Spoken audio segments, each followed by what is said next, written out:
Bismillahirrahmanirrahim. Assalamualaikum warahmatullahi wabarakatuh. A'udzu billah. Bismillah. Alhamdulillah.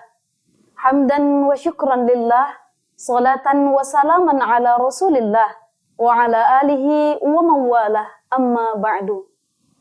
Syukur mendalam kepada Allah atas curahan nikmat yang Allah curahkan kepada kita, sehingga kita masih bisa bernafas, menikmati udara sehat, dan menghidupi dan menjalani kehidupan berkehidupan di muka bumi ini.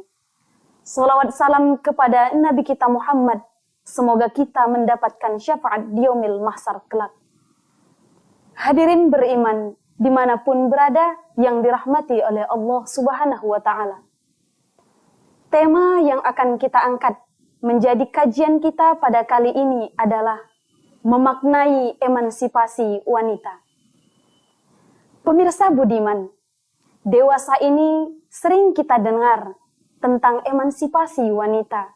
Namun, para masyarakat umumnya memaknai emansipasi dengan makna kebebasan. Secara mendasar, kita harus memahami bahwa emansipasi bukan dimaknai dengan kebebasan secara totalitas kepada wanita. Tapi emansipasi di sini adalah menyamakan derajat antara wanita dan pria. Pemirsa yang budiman, kesetaraan itu juga tidak mampu dan tidak boleh kita maknai dengan secara luas dan bebas.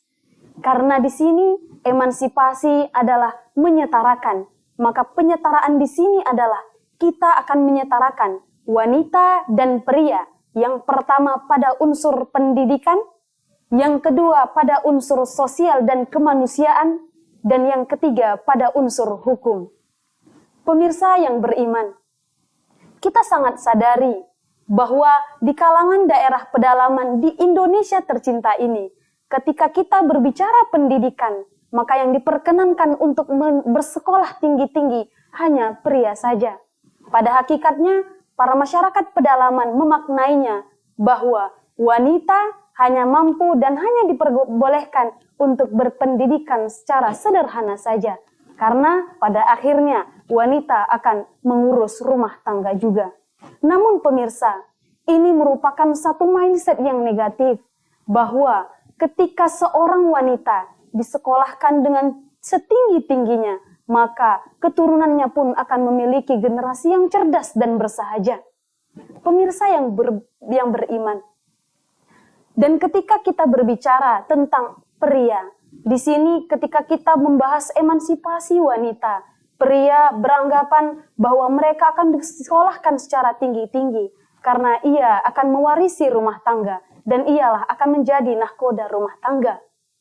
Hadirin yang beriman, emansipasi wanita, kita harus memaknainya secara mendasar bahwa pendidikan kaum Hawa dan pendidikan kaum Adam harus kita setarakan makna dan derajatnya. Karena apa? Karena wanita pun juga sebagai tiang negara. Tiang negara harus kita kokohkan dengan ilmu pengetahuan. Kaum Adam pun harus memiliki ilmu yang kuat juga. Karena ketika kita menyeimbangkan antara kaum Adam dan kaum Hawa, pria dan wanita, maka seimbang pula lah kesejahteraan dan kemajuan negara kita Indonesia.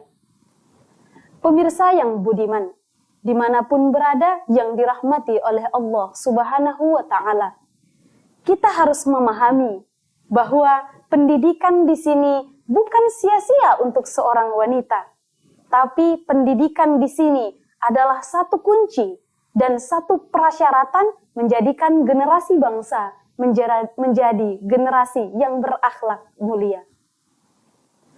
Ketika kita membahas pendidikan, maka kita harus memahami bahwa Islam memberikan peluang yang sangat sempurna kepada wanita. Karena Islam tidak memandang kepada wajah, rupa, dan tingkah kita. Tapi Islam memandang kepada akhlak, etika, dan ilmu kita. Hadirin yang beriman, pendidikan ya itu nomor satu pembahasan kita pada memaknai emansipasi wanita. Mungkin dimanapun kita berpijak, kita akan mendengar bahwa seorang wanita jangan sekolah tinggi-tinggi, Tapi seorang wanita kita harus menyekolahkannya tahap sederhana karena ia akan mengatur rumah tangga. Hadirin yang beriman, konsep sederhana adat istiadat kita menyatakan bahwa wanita akan menjadi ibu rumah tangga dan wanita pula akan mengurusi dapur, kasur, dan lain sebagainya. Tapi itu tidak menjadi makna yang harus kita tekankan dan kita pahami mendasar. Yang harus kita pahami adalah bahwa emansipasi wanita merupakan satu tajuk, di mana tajuk ini akan menyetarakan dan menyeimbangkan antara wanita dan pria untuk mewujudkan Indonesia yang baldatun thayyibatun wa rabbun ghafur.